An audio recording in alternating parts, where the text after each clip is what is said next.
ভগবান তোমাকে সবটা দিয়েছে, কিন্তু আমরা মিস করি। সবকিছু থাকলেও একটা বড় জিনিস থাকা দরকার, সেটা হচ্ছে আমাদের ইন্ডাস্ট্রিতে। রিমঝিম গুপ্ত অনেকটা গুপ্ত হয়ে গেল। ওটা একটা আক্ষেপ, ওটা একটা মানে রিমঝিম গুপ্ত সরে গেল নাকি টিকে থাকতে পারলো না? চোখের বাইরে হয়ে গেলে মনের বাইরে চলে যায়। এই ইন্ডাস্ট্রিতে আসার সময় বহু কুপ্রস্তাব পেতে হয়েছে। একটা ইস্যু আছে, জানি না সেটা বললেও এখন কি হবে পরিণতি। রিমঝিম গুপ্ত মমিতা গুপ্তর মেয়ে, তার কাছে কাজ নেই। যে স্ট্রাগলটা মাকে ফেস করতে হয়েছে, চাইনি যে আমিও সেটা ফেস করি। অভিনেতা বা অভিনেত্রী, তাদের কাছে কিন্তু নেত্রী হওয়ারও সুযোগ আছে। সবাই যদি তাই হয়ে যায় তাহলে আর অভিনেত্রী কোথায় থাকবে? ইন্ডাস্ট্রিতে রাজনীতি আছে, তুমি বিশ্বাস করো?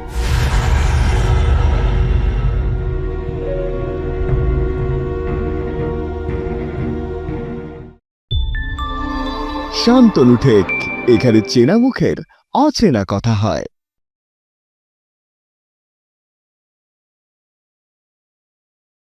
ওয়েলকাম টু শান্তনু ঠেক। এন্ড আজকে আমি একটু নার্ভাস, অনেকটা এক্সাইটেড। আজকে আমার ছোটবেলার ক্রাশ এসছে। ইনফ্যাক্ট আমি এই শুধু না, যারা প্রান্তে রয়েছেন অনেকেরই ক্রাশ। তার হাসিতে অনেকে মুগ্ধ, আমি তো স্পেশালি। তার লুকসে অনেকে ফিদা। আজকে আমি প্রশ্ন কি করব, তার থেকে বেশি মনে হয় আমার অনেক দিনের জমানো অনেক কথা তাকে বলতে পারবো। আজকে আমার গেস্ট আজকে শান্তনু ঠেকে।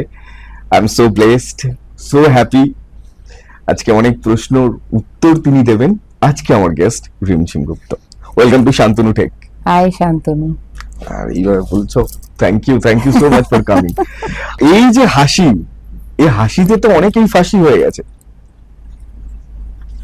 সে তো মানে মোটামুটি ঠিক আছে, হাসিটাই বলছো যে ভালো। না টু গুড। আমাকে একটা কথা বলো, কেমন আছো?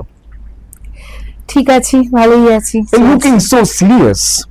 আমার থেকে বসে বা আমার সিরিয়াস? হ্যাঁ, মানে দেখে মনে হচ্ছে খুব গম্ভীর তুমি। মানে এটা তো আমার থেকে বসে এরকম। আমি হাসি মুখে গম্ভীর কি করে হতে পারে?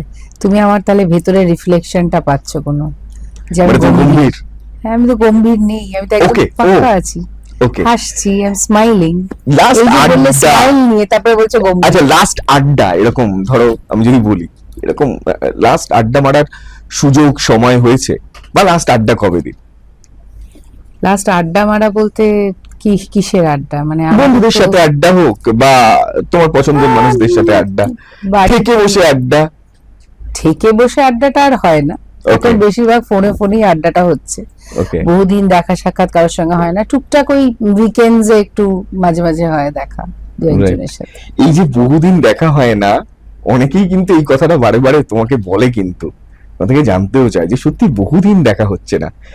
বাইরে এই বহুদিন ধরে সবাই তোমার দেখা পাচ্ছে না, সবাই তোমাকে মিস করছে। তুমি মিস করছো? হ্যাঁ দেখো, মিস তো করছি। মানে বেসিক্যালি আমি এমনি কোথাও বেরোই না, একটু Okay. ঘর কোনো মানে আমি কাজ ছাড়া খুব একটা বেরোই না। এখন আমার বেরোনো মানে হচ্ছে একটু হালকা জিম করা, ওকে, আর বেরোনো মানে হচ্ছে মানে ওই টুকটাক কাজের জন্যই কোনো কারণে বেরোনো, শোয়ে বেরোনো, অনেকটা দূর যেতে হয়। মানে প্রয়োজনে ঘর থেকে বেরো, মানে প্রয়োজনে ঘর থেকে বেরো, নইলে নইলে খুব একটা, হ্যাঁ মানে লকডাউনের সিস্টেমটাকে আমি খুব সিরিয়াসলি নিয়ে নিয়েছি, তারপর থেকে আমি এরকমই ঘরে থাকতেই ভালোবাসি। যে মানুষটা দারুণ দারুণ সিনেমা আমাদের উপহার দিয়েছে, একটা সময় হলেই সেই সিনেমাগুলো এক্স্যাক্টলি প্রচুর চলতো, একদমই। এবং যে মানুষটাকে আমরা বহুবার দেখেছি মিঠুন চক্রবর্তীর সাথে স্ক্রিন শেয়ার করতে। একটাতে ছিল আমার দাদা, সেটা বারুদ। কুলিতে আমার সাথে কোনোই ট্র্যাক ছিল না, জাস্ট মানে আমি তার পকেট কেটেছিলাম এবং তাকে আমি মানে আমি আমার অপোজিটে ছিল এখানে অভিষেক দা, মানে মিঠু দা, যে আজকে আমাদের মধ্যে নেই, অভিষেক চ্যাটার্জি। কারেক্ট। আরেকটা কি সিনেমা করেছি, বারুদ করেছি, কুলি করেছি, রাজাবাবু করেছি। রাস্তাতে তো আমার সাথে ট্র্যাকে ছিল না, রাস্তা আমার প্রথম সিনেমা। কিন্তু একটা কথা আমায় বলো, যে এত ভালো ভালো সিনেমা যে মানুষটা আমাদেরকে উপহার দিয়েছে, সেই মানুষটা কি সিনেমা হলে সিনেমা দেখতে যায়? এখনকার সময়ের সিনেমা সে কি গিয়ে হলে? ধুরন্ধর দেখতে গেছিলাম লাস্ট। হে হে হে, তারপরে বলিউডে থেকে আমরা বলিউডের কথা, ধুরন্ধর ছাড়া বাংলা কোনো সিনেমা দেখতে গেলাম? বাংলাটা মানে লাস্ট আমার না দেখা হয়নি, বহুরূপী দেখা হয়েছিল। কারণ তারপরে আমরা কোন হিরোকে ভালো লাগছে এখন, যে না মনে হয় যে তুমি মুম্বাদের সাথেও কাজ করেছো, যিশুর সাথেও কাজ করেছো, এখন কি মনে হয় যে এই যে এত রমরমা? এখন না চরিত্র অভিনয়, এখন তো সেরকম হিরো বা সুপারস্টার বলে কনসেপ্টটা নেই এখন। যে ধরনের যেই জনারের ছবি আসছে, সেই ছবির মধ্যে এখন হিরো কেন্দ্রিক কিছু মানে ছবি মনে হয় না যে হয়। মানে এখন তো তুমি শিবুদাকেও বলতে পারো যে শিবপ্রসাদও হিরো করেছে, আমাদের অনির্বাণও করেছে, ঋত্বিকও খুব ভালো অভিনেতা। ঋত্বিকের সঙ্গে ইনফ্যাক্ট আমি অপোজিটে কাজও করেছি টেলিভিশনে। তো এখন অভিনেতা কেন্দ্রিক কাজই হয়, মানে স্ক্রিপ্ট খুব ভালো হয়। এবং এখন আমার মনে হয় শুভশ্রী খুব ভালো কাজ করছে অ্যামং হিরোইনস, খুবই ভালো অভিনয় করছে। আর এখানে আমাদের স্টার, মেগাস্টার, সুপারস্টারদের মধ্যে জিৎ খুব ভালো ছিল, জিৎকে খুব ভালো লাগে আমার, মানে আমি ওর সঙ্গে শো করেছি। ওকে। আর বোম্বাদার জায়গা এখনো সুপারস্টার বলতে আর কি আছে? হ্যাঁ, দেবও ভালো, দেবকে তো ভালো দেখতে, আর ভালো ভালো ছবি করছে নিজে, as a producer he has excelled so much. তো সেই জায়গায় তো একটা জিনিস মেনে নিতে পারি না, যে মানুষটার মধ্যে ভগবান সমস্ত কিছু দিয়েছে, কিন্তু শুধু অভিনয় নয়, তুমি ভালো ডান্স করতে পারো, ভালো গান গাইতে পারো।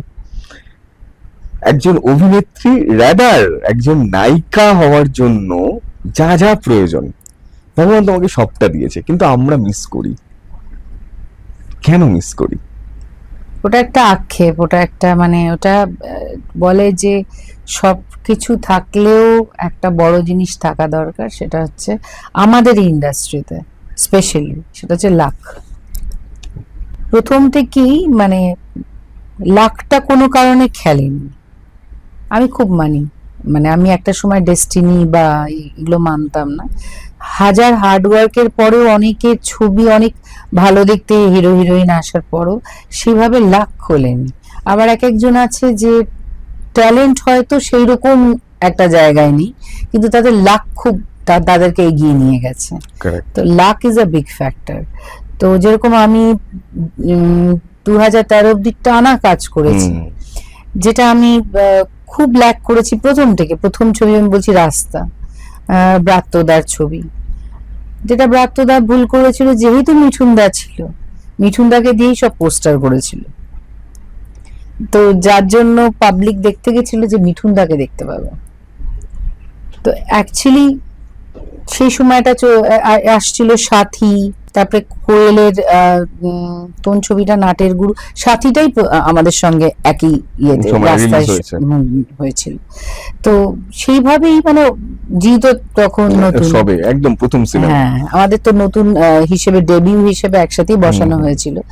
তো সেইভাবে পাবলিসিটিটা কিন্তু আমি পাইনি।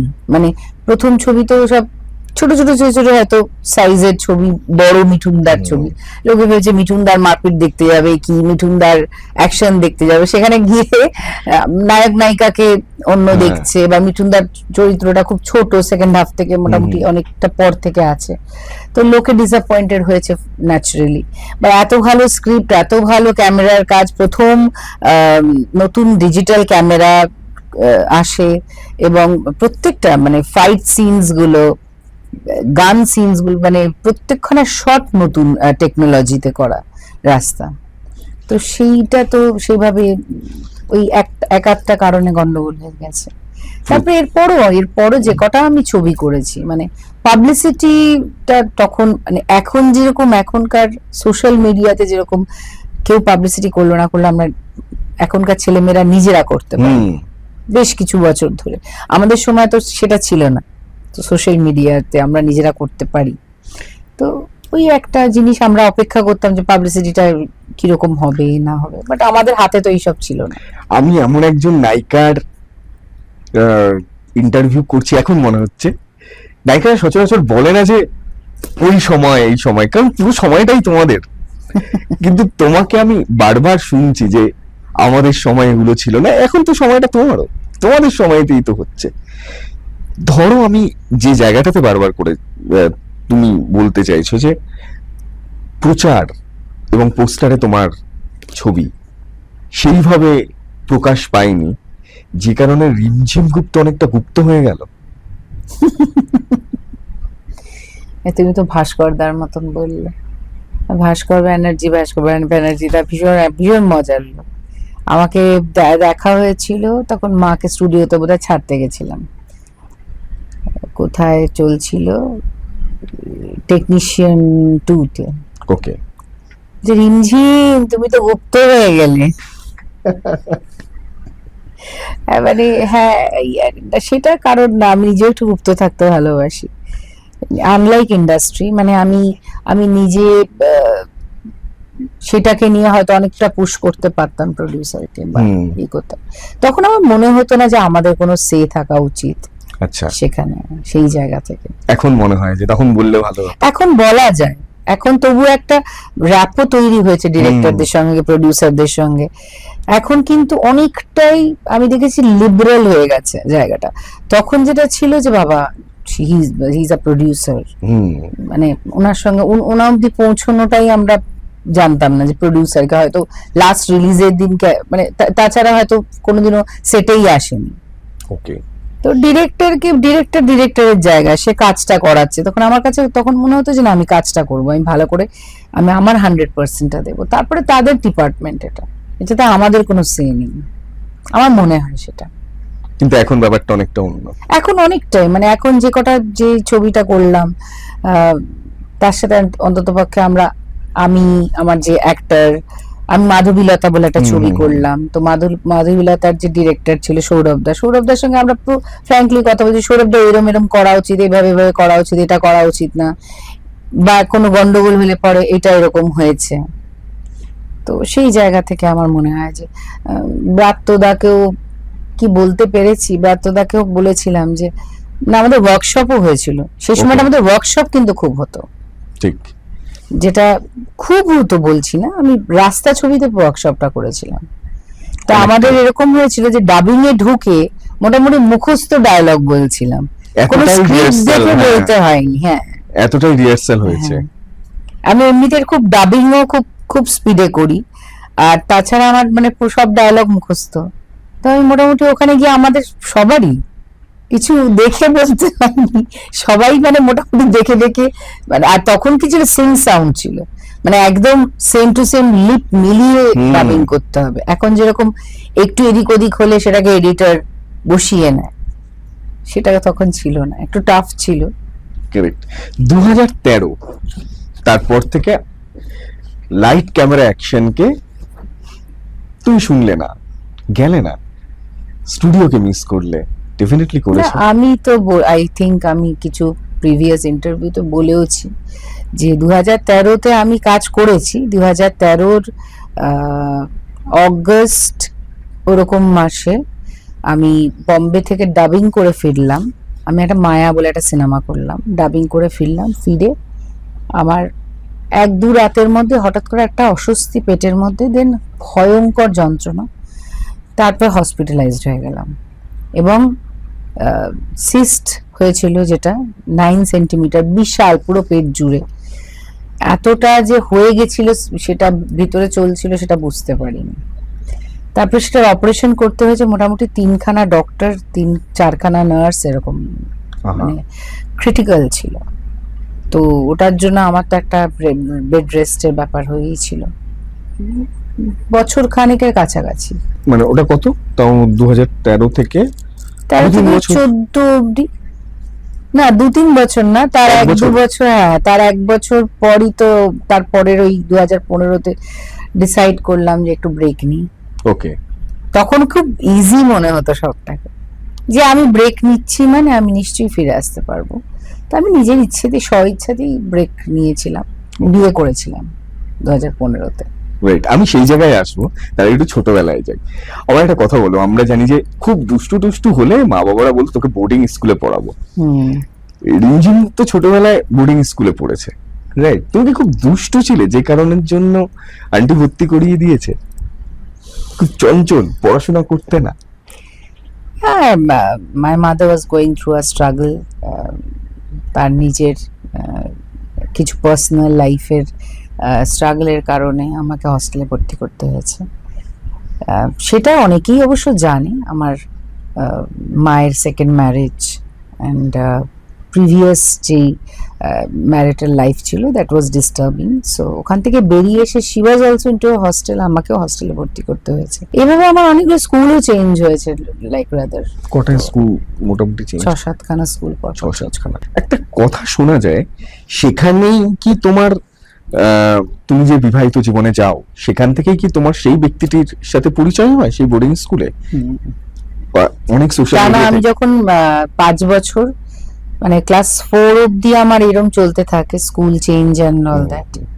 5 থেকে ক্লাস 10 অবধি আমি একটাই হস্টেলে থাকি। ওকে। তো সেখানেই পরিচয় আমার যে হাজবেন্ড তার সাথে। তো সেখানেই মানে ওই তার ভালো লেগেছে, তখন স্কুল প্রেম হিসেবে, অ্যাফেয়ার হিসেবে ছিল, তারপরে সেটা কেটেও গেছিল, তারপরে তার সাথে আমার বিয়ে হওয়াটা ডেস্টিনিতে ছিল, এই আর কি। কপাল, সিরিয়াসলি লাখটা কিন্তু একটা ফ্যাক্ট করে। প্লট টুইস্ট আর টাইম একদম সিনেমার গল্পের মতন, মানে ঠিক। অনেক বছরে আমাদের কোনো যোগাযোগ ছিল না। আচ্ছা, তারপর যখন বিয়ের জন্য দেখা হলো, দেখা হচ্ছিল এই সেই, তখন ওর সঙ্গে আমার তখন হালে যোগাযোগটা শুরু হয়েছে সোশ্যাল মিডিয়াতে। হ্যাঁ, and he was Okay. waiting for me and all that, he was there for me. ওকে। তো ওই সূত্রে আমি কোনো কারণে মনে হয়েছিল তখন ব্রেকও নেব, বিয়েও করবো, তো আমি ওর কথা বলেছিলাম, কেন জানি না, এটা Okay. ছিল আর কি ডেস্টিনিতে। এটা কিন্তু খুব একটা ব্যাপার, মানে ধরো অভিনেতা অভিনেত্রীরা সচরাচর বিয়ে করতে চায় না, এটা আমরা দেখছি যে বিয়ে তারা করতে চায় না। এখনকার ছেলেমেয়েরা তো করতে চায় না, এটা তো। কিন্তু তুমি মানে এই যে বিয়ে করার জন্য কেরিয়ারে ব্রেক নেওয়া বা নিয়েছিলে, এবং তারপরে তোমার ইচ্ছেও হলো যে তুমি বিয়ে করবে, এবং ডেফিনেটলি বিয়ে করবে মানে সংসারও করবে, এখন কোথাও গিয়ে বাড়ি থেকে পুশ করে বিয়ে কর বিয়ে কর বিয়ে কর, তোমাকেও বলেছে? হ্যাঁ, সে তো মানে এই পুষ্টার জন্য এই মেয়েদেরকে তো এইটা শুনতেই হয়, এটার জন্য যে বিয়ে করা। হ্যাঁ, একটুখানি তো বাড়ির থেকেও ছিল যে Okay. বিয়ের কথা বলছিল, পাড়াপড়শিরা তো বলতেই থাকে, সম্বন্ধ দেখতে থাকে, সম্বন্ধ আসছিল, তখন আমার মনে হলো চেনা একজন ব্যক্তির সঙ্গেই Correct. সংসার করাটা ভালো। ওকে, এবং সেটা হলো, হ্যাঁ, এবং 2015 সালে বিয়েটা হলো। তারপর কি মনে হয় যে এই যে বিয়ে করার পর, সংসার করার পর একদম টলিউড থেকে অনেকটা গ্যাপ, এখন কি মনে হয় যে বারাসাতে আমার শ্বশুর বাড়ি ছিল। ওকে, তুমি বারাসাতে গিয়েই থাকতে? হ্যাঁ, বারাসাতে গিয়ে আমি 3 বছর থেকেছি, ওখানে 2.5 বছর মতন তো অ্যাটলিস্ট থেকেছি। মানে ওখানে তুমি সংসার করতে? হ্যাঁ, কারণ হচ্ছে আমার শ্বশুর মশাই ছাড়া আমার শাশুড়ি নেই, ওকে, একা থাকতেন, আর বড় বাড়ি, ওখানে গিয়ে একা একা ওনার থাকা, তো ওই কারণে। আর তখন আমার মনে হয়েছিল যে ঠিক আছে, আরো 2-3 বছর বিরতি নিই, করতে করতে আমার অনেকগুলো বছরই হয়ে যায় আর কি। এই যে যখন যে সময় তুমি নিঃশ্বাস ফেলার সময় পাচ্ছিলে না, যখন সত্যি বহু মানুষ স্বপ্নে তোমায় দেখতে পেত, এই জায়গাতে আসতেই তো তোমার মা, যিনি আরো বড় অভিনেত্রী, তিনি তো বারণ করেছিলেন।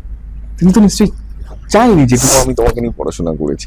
এটার কারণটা কি ছিল যে মেয়ে অভিনেত্রী বা অভিনয় জগতে না? অ্যাকচুয়ালি যেটা হয়, মানে বারণ করেনি, নিজের স্ট্রাগলটা যেহেতু মায়ের একার ছিল, মায়ের উপরে তো কেউ ছিল না তাকে ব্যাক করার, তো সেখানে যখন দেখেছে যে এত আনসার্টেন একটা ইন্ডাস্ট্রি, যেখানে আজ আছে কাল নেই, এরকম ধরনের একটা আমাদের প্রফেশনাল জায়গা, সেখানে যে স্ট্রাগলটা মাকে ফেস করতে হয়েছে, চাইনি যে আমিও সেটা ফেস করি।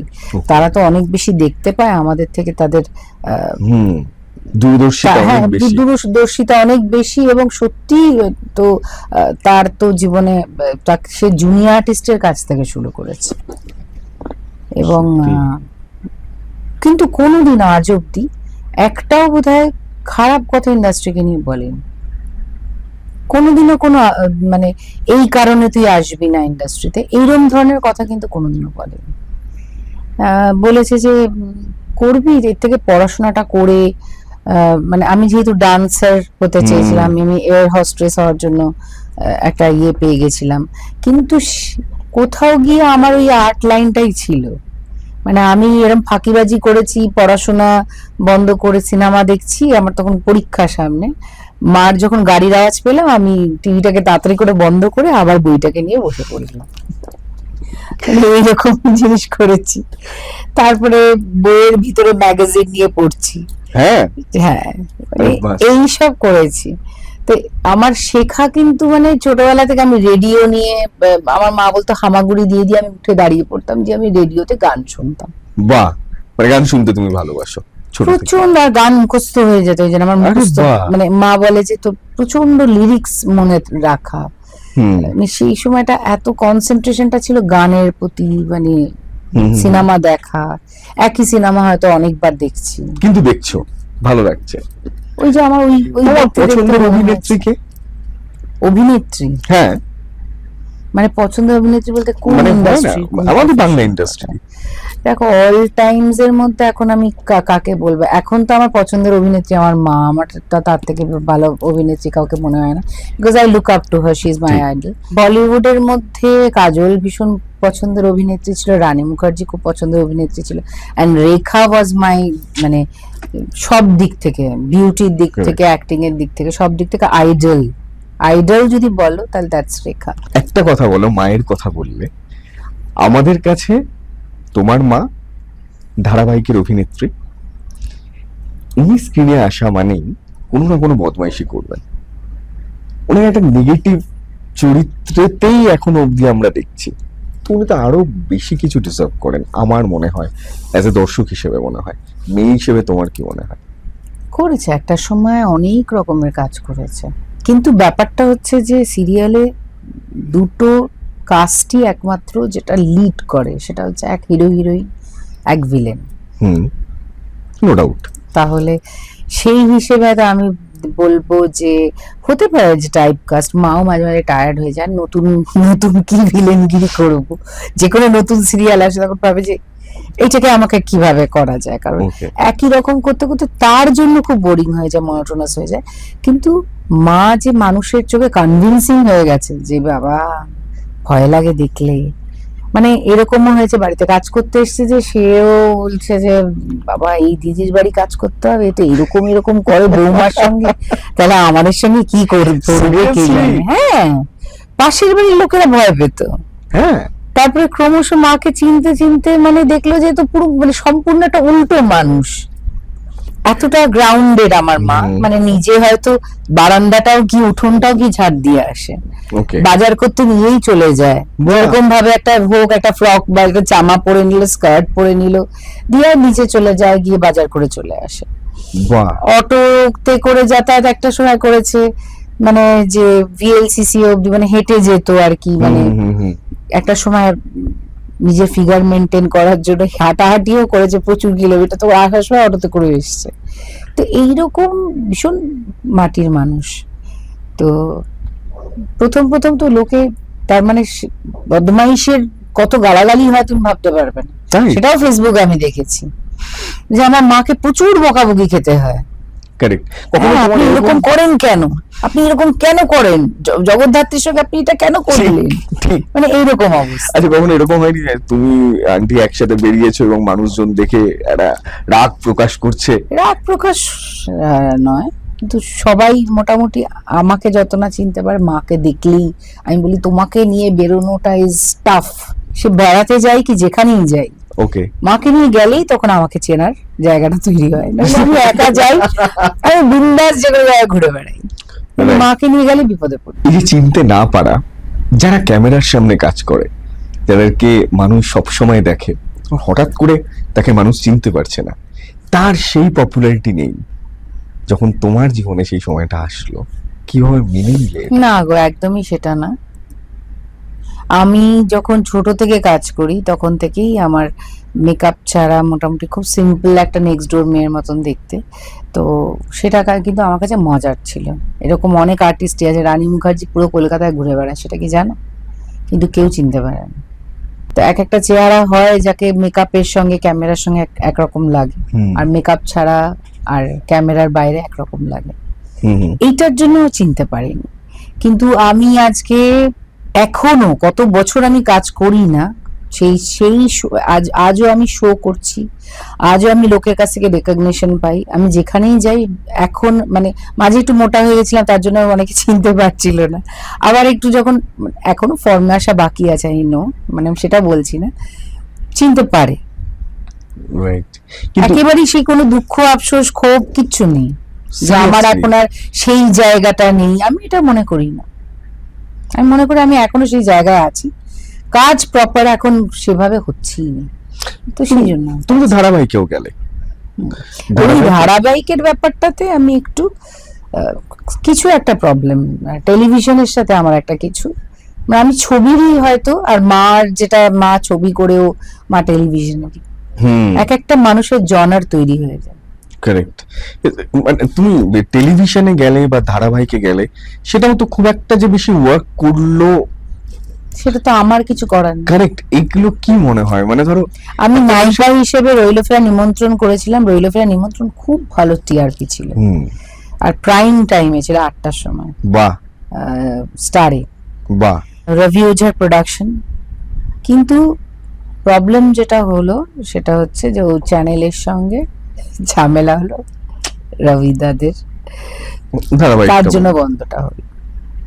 আর আমি ছিলাম, ঋত্বিক ছিল, রিমঝিম মিত্র ছিল, আমি রিমঝিম গুপ্ত, রিমঝিম মিত্র, ঋত্বিক। ওকে। আর সব কটা ভালো ভালো আর্টিস্ট, মানে যে কজন কাস্টিং ছিল প্রত্যেকে খুব বড় বড় শিল্পী।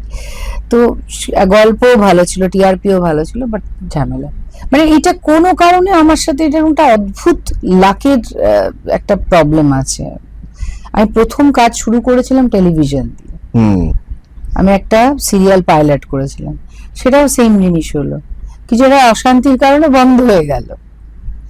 তারপরে আমি অনেক বছর পর যখন ব্যাক করি, তখন তো আমি সিরিয়াল দিয়েই ব্যাক করি। জীবন কাঠি ওয়াজ আ হিট সিরিয়াল, সান বাংলা জীবন কাঠি, যে ওয়েন্দ্রিলা, আমাদের ওয়েন্দ্রিলাকে নিয়ে তো আফটার হার ক্যান্সার সার্ভাইভ, অনেকেই ওকে জানে, আর সব্যসাচীর গল্প, সে ওয়েন্দ্রিলার মা হয়েছিলাম আমি ওই সিরিয়ালটাতে, জীবন কাঠি।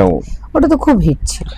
একটা জিনিস আমার বারবার করে মনে হয় যে অভিনেত্রী বা অভিনেতার সন্তান হওয়া, আমরা অনেক সময় বলি যে প্রিভিলেজ, এবং তাদের সন্তান হলে ইন্ডাস্ট্রিতে কাজ পাওয়াটা অনেক ইজি হয়ে যায়।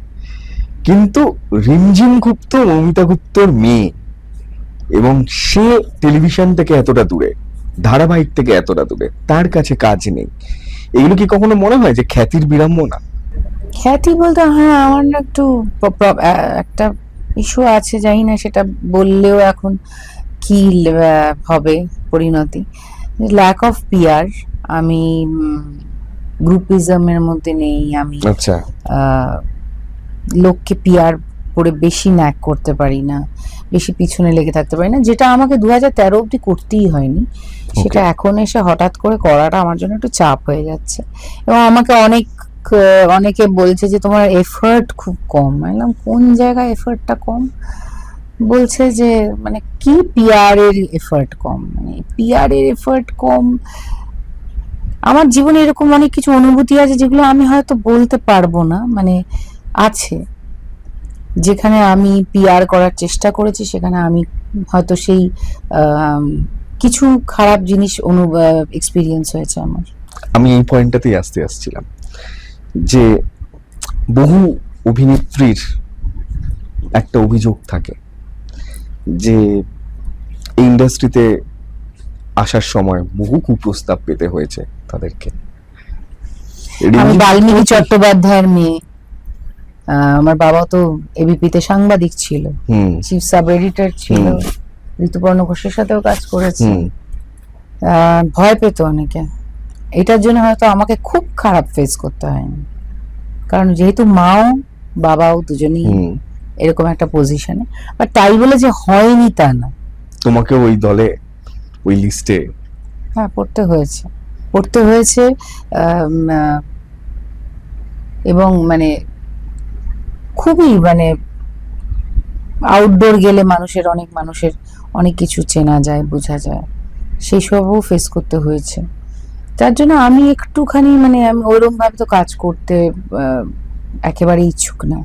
তো আমার কাছে পিআর মানে ঠিক আছে, মানে ডেফিনেটলি এখন আবার সেই ধরনের পিআর হয়তো হয় না, ওকে, হয়তো এতটাও মানে, কারণ এখন যেটা একটা ভয় আছে অনেকের, ঠিক। মিটু মুভমেন্ট হওয়ার পর থেকে অনেক মানুষের এখন একটু একটা ভয় জিনিস পেয়ে বলি, গেছে। যখন এই প্রস্তাব তোমার কাছে হচ্ছে, ট্যাকেল করো কি করে? কারণ একটা মানুষকে উপর ভরসা করে তুমি আউটডোরে শুট করতে যাচ্ছ, রাদার ইনডোরে শুট করছো। মানুষটা হতে পারে তোমার সহকর্মী, হতে পারে তোমার ডিরেক্টর বা পরিচালন কমিটির কোনো একজন।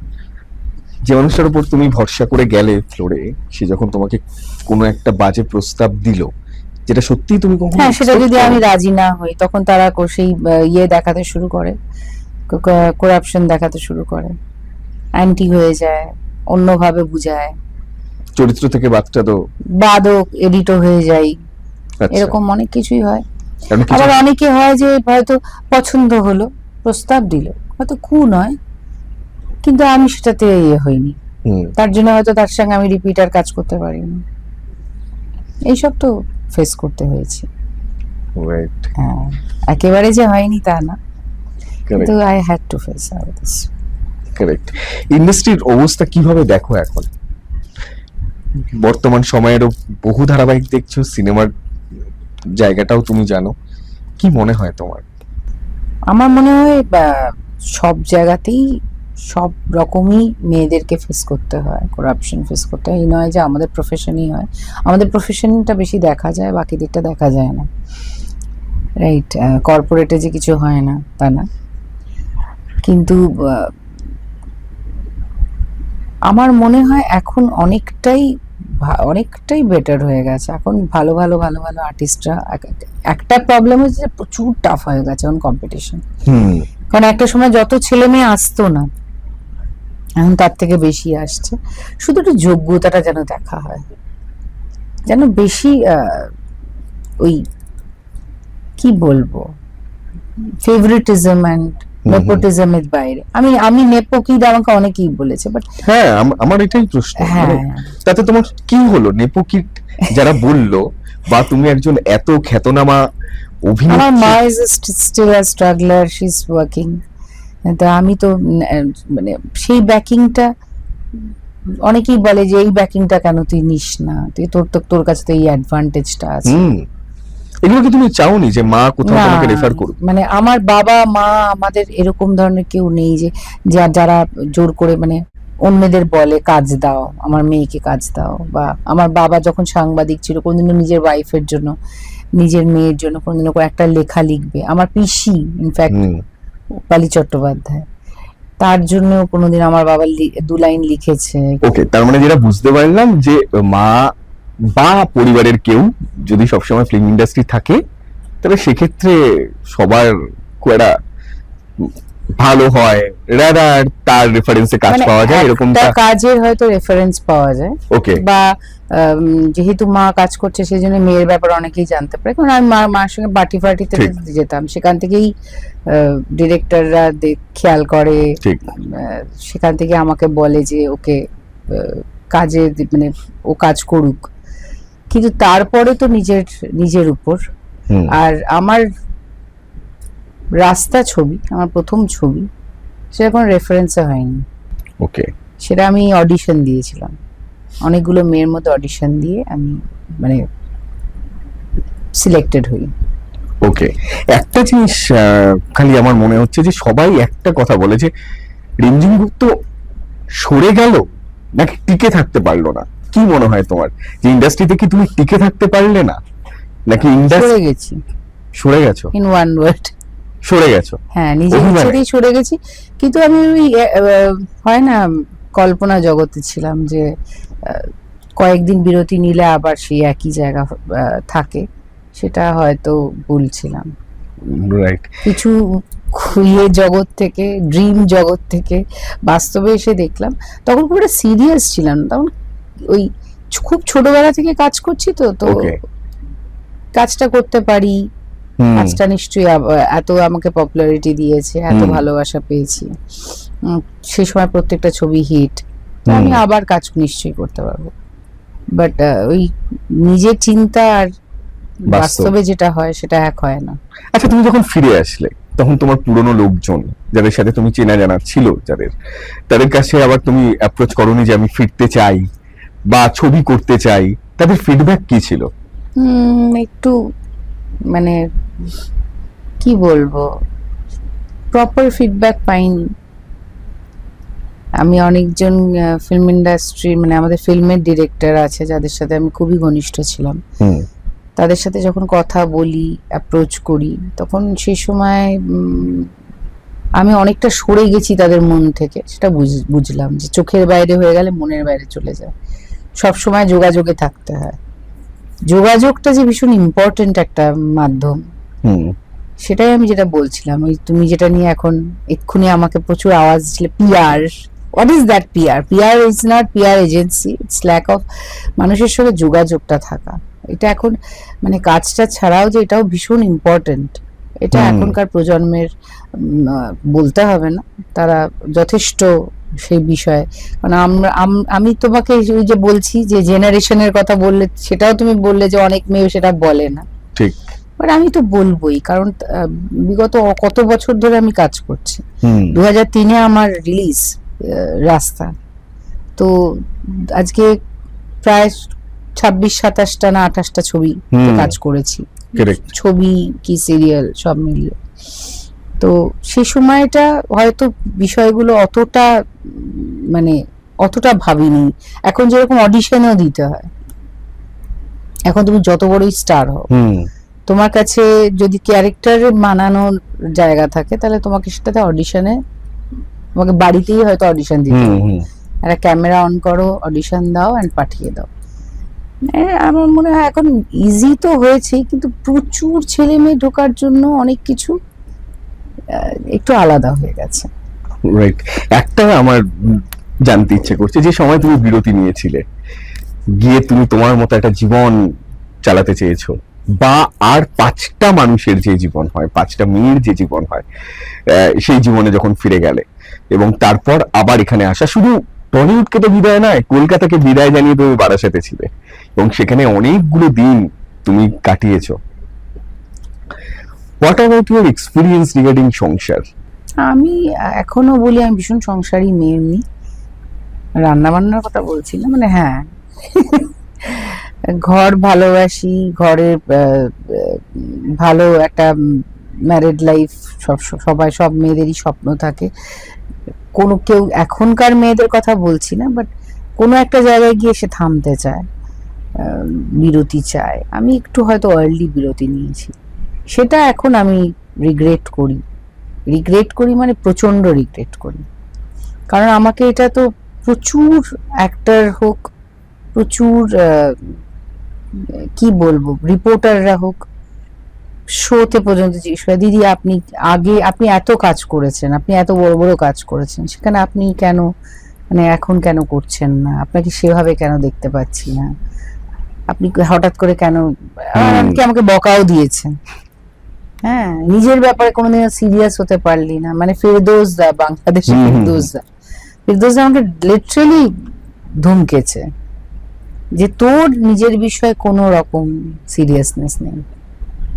তো এগুলো শুনতে হয়েছে আমাকে। এখন সেই জায়গাটা বুঝতে পারছো? ফিল তো করি। এখন আরেকটা জিনিস ধরো, অভিনেতা বা অভিনেত্রী, তাদের কাছে কিন্তু নেত্রী হওয়ারও সুযোগ আছে। অনেক অভিনেতা অভিনেত্রীকে দেখেছি যারা হয়তো টেলিভিশনে বা স্ক্রিনে নেই, কিন্তু কোনো না কোনো রাজনৈতিক দলে আছে তারা। তোমার কাছে কখনো অফার আসেনি যে রাজনীতিতে আসার? তুমি একটা পপুলার ফেস, তোমাকে মানুষ চেনে। প্রবলেমটা এখানেই হচ্ছে যে অভিনেত্রী হতে গেলে সে নেত্রী হয়ে যাচ্ছে, এই বিষয়টায় সবাই যদি তাই হয়ে যায় তাহলে আর অভিনেত্রী কোথায় থাকবে? নেত্রীদের বা নেতাদের তো একটা মুশকিল আছে, সারাক্ষণ তো লোকের এমনি সামনে সামনে তাদের ঘুরতে হয়, যেতে হয়। তাহলে সেই জায়গাটা কোথায় থাকলো, যেটা উত্তম কুমারের টাইমে বলতো যে পেট্রোল পাম্পে পর্যন্ত নিচে নামবি না, কারণ তোর face is your value, correct, your face is your identity, correct, it has a craze on screen. ঠিক, সামনে দেখলে কিন্তু সেই জিনিসটা থাকে না। আজকে নেবার্সদের কাছে কিন্তু যত বড়ই অভিনেত্রী হোক, সে অমিতাভ বচ্চনের পাশের বাড়ি হোক, অমিতাভ বচ্চনকে রোজ দেখে দেখে দূর অমিতাভ বচ্চন, যখন কাউকে দেখতে কম পাওয়া যায় তখন তার যে ইয়েটা, অবশ্য এখন সবই পাল্টে গেছে, কি বলবো, এখন বলে যে বেশি করে সোশ্যাল মিডিয়ায় থাকো, এভরিডে তোমাকে কিছু পোস্ট করা উচিত। লোকে এখন ব্লগও করে, কারেক্ট, নিজের বাড়ি দেখাচ্ছে, নিজের রান্না দেখাচ্ছে, নিজের ঘুরতে যাওয়া দেখাচ্ছে। আমার কাছে এখনো, আমি বললাম তো, আমি এখনো সেই আগের জেনারেশনেই আছি। আমার কাছে মনে হয় এখনো একটু ক্রেজ ধরা উচিত, একটু তো পার্সোনাল লাইফ থাকা উচিত, নিজস্বতা কিছু থাকা উচিত। কিন্তু তোমার সবটাই কেন, আমরা যে কাজটা করছি সেই কাজটাকেই তো লোকে ফ্রেম করে যে না এই ক্যারেক্টারটা, আমি তার বাইরে গিয়ে ভীষণ ভাবে নিজেকে সারাক্ষণ ধরে দেখিয়ে যাব, আমার বাড়ি, আমার ঘর, আমার ডগি, আমার অমুক, আমার ঘুরতে যাওয়া, আমি সেই বিষয় এখনো I like to keep it private. আরেকটা বিষয়, সেটা হচ্ছে যে তুমি এই সোশ্যাল মিডিয়ার কথা বললে, তোমার কি কোনো দলের থেকে অফার আসেনি? কারণ তারা তো চায় তোমার মতো ওরা দক্ষ অভিনেত্রী বলি, বা যে মানুষটা পরিবেশ বা সমাজ নিয়ে সচেতন। এসেছিল, না করে দিয়েছি। আমি বোধহয় আমি ইন্ডাস্ট্রিতেই রাজনীতি করতে পারি না, আমার মনে হয় না আমি রাজনীতিতে গিয়ে কোনো রাজনীতি, আমার কাছে ভাই শান্তি, মানে কাজ করব, বাড়ি আসব, শান্তির ঘুমটা জীবনে খুব দরকার। তো আমার মনে হয় এই অশান্তিটা কেন নেব, আই এম ভেরি মাচ, আমি নিজেই বলে দিচ্ছি, I am very lazy about that. আমি ভাবতেই পারি না যে আমি এত চিন্তা এখন মাথার মধ্যে, আমাদের নিজেদের চিন্তাই শেষ করতে পারি না, ওই চিন্তাটা আনবো সেটা ভাবিনি। করাপশন নেই আমার, আমি বেসিক্যালি ভীষণ সিম্পল একটা মেয়ে, সো আমি সিম্পল লাইফই ভালোবাসি। আচ্ছা, ইন্ডাস্ট্রিতে রাজনীতি আছে, তুমি বিশ্বাস করো? ডেফিনেটলি। তুমি কি কখনো রাজনীতির শিকার হয়েছো ইন্ডাস্ট্রি? সেটা তো হতে হয়ই, প্রচুর, প্রচুর হয়তো হয়নি, কিন্তু আজকে সবটাই এখন যেটা হয়েছে, নয় তুমি রাজনীতিতে থাকো, নয় তুমি একটা কারোর রিলেটিভ হও, নয় তুমি একটা গ্রুপ, মানে একটা মানে কি বলবো, বিভিন্ন জায়গায় আর কি, তোমার কোনো একটা জায়গায় অন্তত পক্ষে পিআরটা কন্টিনিউ করো, কারোর সঙ্গে একটা সম্পর্কটা সবসময় বজায় রাখো, এগুলো তো ম্যাটার করে। এখন তো সেটা হয়ই, আগে যেরকম ট্যালেন্টের বেশি কদর ছিল, আর আমার মনে হয় যে স্টিরিওটাইপও হয়ে যায়, কখনো কেউ ওই একই লোককে প্রিয় বলে তাকেই কন্টিনিউ করে যায়, তো সেটা কিন্তু বম্বেতে তবু কম হয়, তবু সবাইকে নিয়ে একটু কাজ করার চেষ্টাটা হয়। ওকে, তবু একটা মুখ যাকে বহু বছর দেখা যায়নি, অনেক ডিরেক্টর ভাবে বা অনেক প্রডিউসার ভাবে তাকে আমরা আবার ট্রাই করি। ঠিক, তো যেরকম দিয়া মির্জা বহুদিন কাজ করেনি, সে পর্যন্ত কিছু না কিছু একটা চরিত্র করছে, এই চিন্তা ভাবনাটা কেন নেই? হয়তো আমাদের ছোট ইন্ডাস্ট্রি তার জন্য। তুমি প্রোডাকশনের কথা বললে যে প্রোডাকশন হাউস কাজটা কম হয়, বাট এখন সবাই বলে যে নাকি কাজের নাকি অনেক পরিধি বেড়েছে, তার কারণ বহু স্টাররা, সুপারস্টাররা, মেগা স্টাররা তারা কিন্তু নিজেদের প্রোডাকশন হাউস খুলেছে এবং সেখান থেকে বহু সিনেমা বেরোচ্ছে। এখন আর শুধুমাত্র পার্টিকুলার একটা দুটো তিনটে প্রোডাকশন হাউসের উপর ডিপেন্ড করতে হচ্ছে না। কখনো তাদেরকে জানানো, আমি কথার কথা বলছি, দেব এন্টারটেনমেন্ট ভেঞ্চার্স অনেক বড় একটা প্রোডাকশন হাউস, অঙ্কুশ দা প্রোডাকশন হাউস খুলেছে, বনিরা প্রোডাকশন হাউস খুলেছে। তুমি একটু করে দাও না আমার ভাই। কখনো কি তাদের সাথে হয়েছে যোগাযোগ? কি হবে, কি করবো, আমি হোয়াটসঅ্যাপ করেছি ম্যাক্স, তার থেকে বেশি কিছু করিনি। দেবের সাথেই একমাত্র হয়েছে, আর কোনো প্রোডাকশন হাউস কারোর কাছ থেকে আমি সেরকম ভাবে পাইনি, কোনো যোগাযোগ নাম্বার ফাম্বার কিছু পাইনি। কি ফিডব্যাক? আমি শুধু দেবের একটা হোয়াটসঅ্যাপ করেছি, ওকে, এর বাইরে তারপর আর কিছু করিনি, হয়তো ভুলেও গেছে, রোজ করতে হয় নাকি একবার করে, আমি বুঝতে পারি না। ওটাই আমার কারোর কাছ থেকে জানার আছে যে এই জিনিসগুলো কিভাবে হয়। এই যে তুমি এত ব্যাপারে জানো, তার মানে তুমি ব্যাপারটা জানো যে কিভাবে কানেকশন হয়। জিজ্ঞেস করছি তো তুমি নিশ্চয়ই জানো, তাহলে তুমি আমার হয়ে একটু করে দাও। আমি 100% চেষ্টা করব, কারণ আমি তো চাই যাতে তোমাকে শুধু প্রত্যেক দিন মানুষ দেখতে পাক, আমরা প্রত্যেকে তোমাকে হলে গিয়ে দেখি। Thank you so Right. Much. জীবনটা না অনেকটা সময়ের উপরও ডিপেন্ড করে, তুমি কি সেটা বিশ্বাস করো? আমি সেটা খুব বিশ্বাস করি। Right. আমি এখনো পজিটিভ আছি যে আমি নিজেকে এভাবেই তৈরি রাখছি। অন্য কেউ হলে কবে কি ডিপ্রেশনে চলে যেত। এটা নয় যে আমার ওভার থিঙ্কিং নেই বা আমি চিন্তা করি না এই ব্যাপারটাকে নিয়ে, কিন্তু চিন্তা করার থেকে আমি ভাবি যে প্রগ্রেসে থাকাটা খুব দরকার। সবসময় যোগাযোগটা করতে অনেকেই পারে না, কিন্তু অনেকের আবার যোগাযোগ না হয়েও অনেক কিছু চলে আসে। আমি অনেক সময় দেখেছি যোগাযোগ বেশি করেছি সেই প্রোডাকশন হাউসেই হয়নি, আর যাদেরকে যোগাযোগ করিনি সেখান থেকে কাজ এসছে। ওকে। তো র্যান্ডম আমার হয়তো সিরিয়ালের কথাই বলছি যে এখন আমাকে দিতে চাইছে নিশ্চয়ই অবভিয়াসলি মার চরিত্র কি কাকিমার চরিত্র কি পিসির চরিত্র। তো যে সময়টা আমি জীবন কাঠি করেছিলাম সেই সময়টা আমার মনে হয় 75-76 কিলো ওজন ছিল। আচ্ছা। আর যখন এসেছি তখন বেশ একটা ঢলঢলে ব্যাপার ছিল, জিম ফিম কিছু করি না, বেশ গোলগাল। ওয়েন্দ্রিলা একদম একটা ছোট্ট মেয়ে, আমাকে বলেছিল যে একটা মানে মেয়ের মা, তখন আমার কাছে খুব জার্ক ছিল। কিন্তু তখন আমার মা বলেছিল যে সিনেমার জন্য আরেকটু ওয়েট না করে তুই এই কাজটা কর, কারণ আমার একটা হালকা একটা ধরা পড়েছিল যে আমার একটা স্লিপ ডিস্ক মতন আছে। তো আমি সিনেমাতে করতে গেলে পরে যতটা দৌড়াদৌড়ি করতে হয়, যতটা অ্যাকশনের মধ্যে থাকতে হয়, তার থেকে টেলিভিশনটাকে ট্রাই মানে মা হিসেবে করা কিন্তু তখন আমার কথা নয়। কিন্তু এখন আমি দেখছি অনেক বাচ্চা বাচ্চা মেয়েরা করছে, তো আমি করতে তো রাজি। তো ছবি পাঠাচ্ছি, যেটা হচ্ছে যে বলছে যে মা হিসেবে তোমাকে খুব ইয়াং লাগছে, ঠিক হচ্ছে না।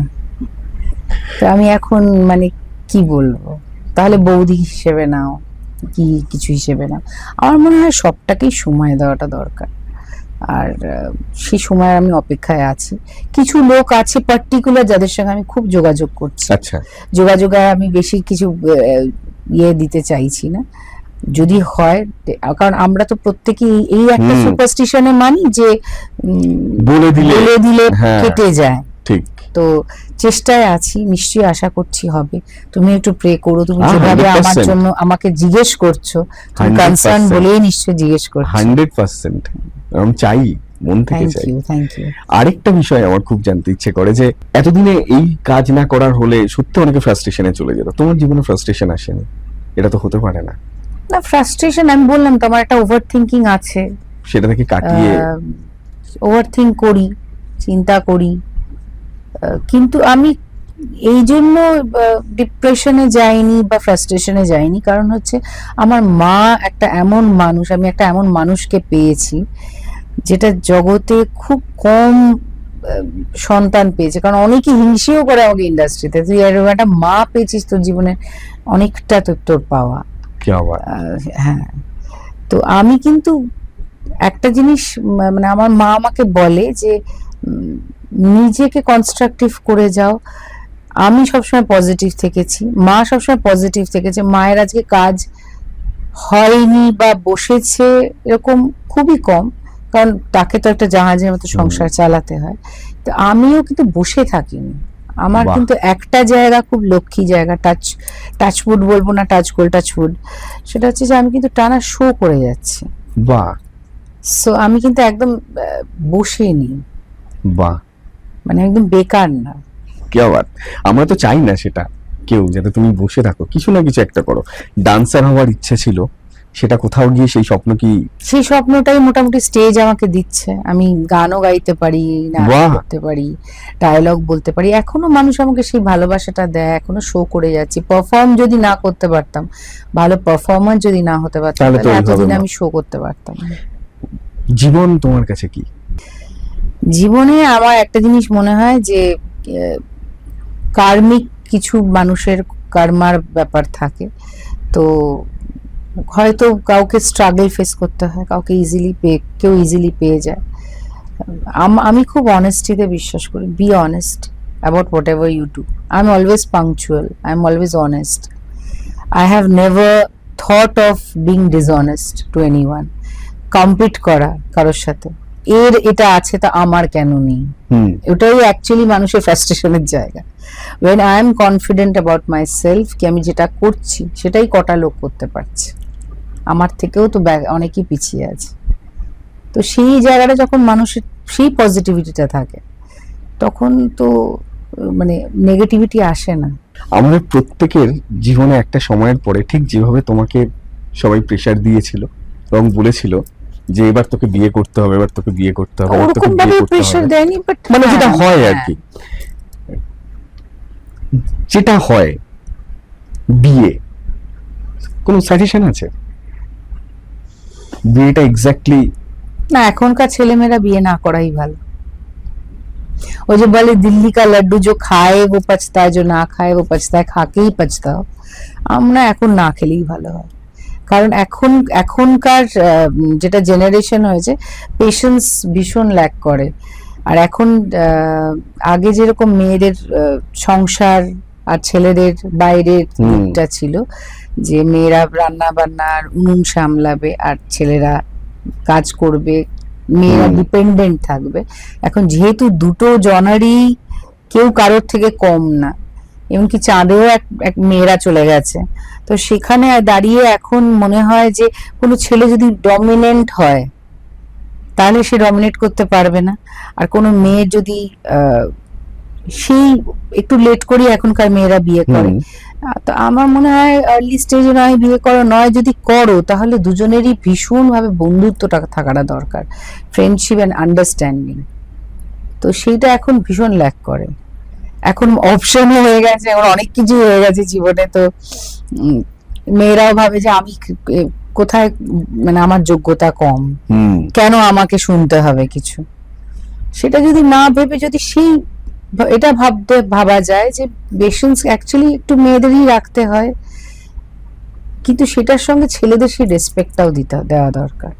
ওকে, ছেলেদেরও সেই রেসপেক্টটা একটা মেয়ের প্রতি থাকা দরকার। তো সেই মিউচুয়াল রেসপেক্ট যদি না থাকে then don't get married, rather live in, rather be friends.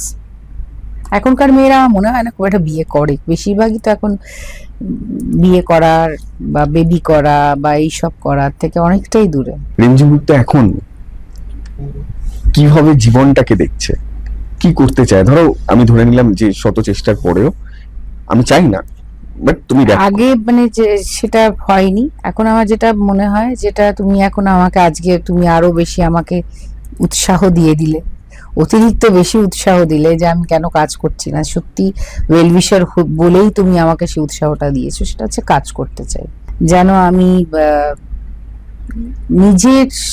নিজস্বতাটাকে রাখতে পারি, ইন্ডিপেন্ডেন্ট হতে পারি নিজের মতন করে সব জায়গাতে। আমি একটু যেটা ছিলাম একটু ড্রিম ওয়ার্ল্ডে বেশিরভাগ সময়টা ছিলাম, এবার একটু বাস্তবে এসে কাজের মধ্যে ফোকাস করতে চাই। ইন্ডাস্ট্রির বন্ধু বান্ধব আছে মানে যাদের সাথে তোমার যোগাযোগ আছে? আমরা তো শুনেছি যে নায়িকা বা অভিনেত্রীদের থাকে না। আমার হ্যাঁ আছে, আমার অনেক অভিনেত্রীর সঙ্গে আছে। বাহ। হ্যাঁ, কারণ হচ্ছে এবং মানে প্রত্যেকেই তারা কোনো না কোনো ফিল্ডে, তারা টেলিভিশনে আছে, মডেলিং ইন্ডাস্ট্রিতে আছে 2-3 জন আছে যাদের সঙ্গে রোজই আমাদের মোটামুটি আড্ডা হয়, কথা হয়। ফ্যান্টাস্টিক। আমি চাই যাতে এই আড্ডা কথা আরো বেশি বাড়ে এবং লোকজন, আমরা বিভিন্ন সময় বিভিন্ন সাকসেস পার্টিতে তোমাকে পাই। বন্ধু বান্ধব থাকুক যাই থাকুক, আমি আমার একার কোম্পানিটাকে খুব এনজয় করি। বাহ, সিরিয়াসলি? একাকিত্ব তোমায় গ্রাস করে না? না, আনন্দ দেয়। যদি মানুষ একবার একাকিত্বটাকে ভালোবাসতে শিখে যায় না, তখন সত্যি বলতে আর কিছু ভালো লাগে না। আমার মাও ভীষণ, মানে একটা সময় প্রচুর আমাদের বাড়িতে লোকজন আসতো, আড্ডা হতো। এখন আমাদের আড্ডার ব্যাপারটা অনেক কমে গেছে। মানে আমার মা একটু বই পড়তে ভালোবাসে, আচ্ছা, একটু নিজের মতন করে ঘরের কাজ করলো, কি ঠাকুর নিয়ে ভীষণ এখন আধ্যাত্মিক জায়গায় ভীষণ ভাবে স্ট্রং হয়ে গেছে। তো ঈশ্বর যদি থাকে না সঙ্গে, এবং নিজের কোম্পানিকে যদি ভালোবাসা যায়, তাহলে অনেক কিছুর থেকে কিন্তু ভালো থাকা যায়। আর যদি মানুষ ডিপেন্ডেবল হয়ে যায়, তখনই কিন্তু তার আজকের যুগে ভীষণ প্রবলেম হয়। তাহলে তুমি ডিপেন্ডেবল আর হতে চাইছো না। আমার মনে হয় নিজের সাথে নিজের থাকাটা খুব ইম্পর্টেন্ট। হ্যাঁ, নিজের সঙ্গে যদি নিজে থাকতে পারো, তারপরে এটা বাড়তি পাওয়া এটা বাকিদের খুব দারুণ সঙ্গে। কথা বলেছো। সিরিয়াসলি বাড়তি পাওয়া। আজকেও কিন্তু আমাদের একটা বাড়তি পাওয়া হবে, তার কারণ আচ্ছা। হচ্ছে যে আমরা যেরকম পজিটিভ সবসময় তোমাকে দেখছি, একটা সবাই বলে যে নিজেকে গ্রুম করার ক্ষেত্রে কি কি দিকে ফোকাস করছো এখন রেগুলার বেসিসে? জিম? হ্যাঁ, জিমটা করে যাচ্ছি। জিম জিম ছাড়া এখন যেটা করছি, আমি একটু অ্যাক্টিং, কিছু আমার খুব থিয়েটার করার ইচ্ছে ছিল, তো সেটা যেহেতু হয়নি, তো কিছু ইউটিউবের কিছু অ্যাক্টিং এজেন্সির কিছু কিছু শুনি, বাহ, ভালো লাগে। কিছু শ্রুতি নাটক, মানে যেগুলো ইউটিউবের যেই গল্প মিরেট ঠেক, এগুলো শুনতে বাহ। ভালো লাগে, সেগুলো ভয়েস মডিউলেশনে খুব হেল্প করে। শেখার তো কোনো শেষ নেই। তুমি কথা, গলা, এইসবের খুব ইন্টারেস্ট না, মানে ব্যাপারটাতে তোমার খুব ভালো লাগে? আমাকে আমাকে অনেক দিন আগে আমাকে মীরদা বলেছিল যে তোর তো গলার ভয়েস, তোর ভয়েসটা খুব ভালো, তো you can try on radio. ঠিক। তো তখন আমি ভেবেছিলাম, আমি না সবকিছুতে একটু কনফিডেন্স লাইক করি, তখন ভেবেছিলাম আমি কি রেডিও করতে পারবো, আমার দ্বারা কি আদৌ হবে? ওকে। তারপরে কেন যে করলাম না, অনেক কিছুই বললাম, তো আমার নিজের গাফিলতি।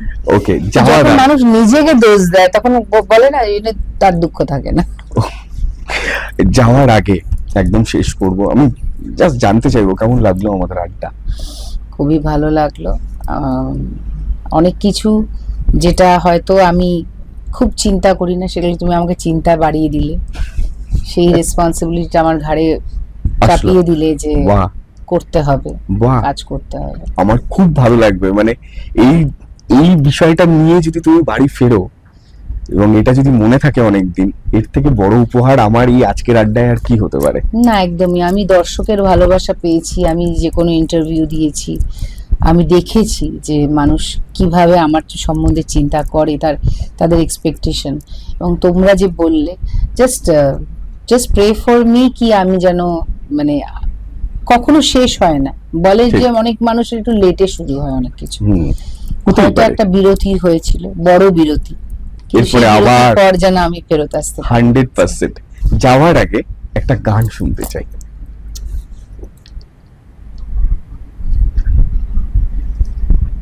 কি কিরকম গান শুনতে চাও বলো? মানে তুমি তোমার কোনো প্রিয় গান বলতে চাও নাকি? তোমার কোনো ভালো গান থাকলে ডেফিনেটলি, তুমি যেটাই গাইবে সেটাই আমার প্রিয় গান।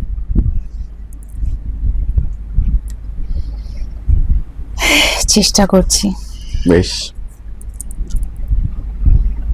फिर ले आया दिल मजबूर, क्या कीजिए। फिर ले आया दिल मजबूर, क्या कीजिए। रास ना रहना दूर, क्या कीजिए। दिल कह रहा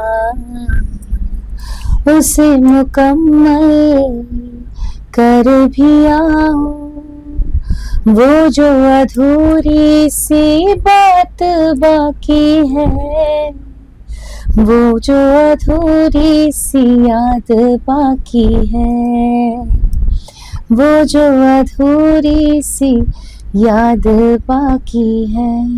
আহা, দারুণ।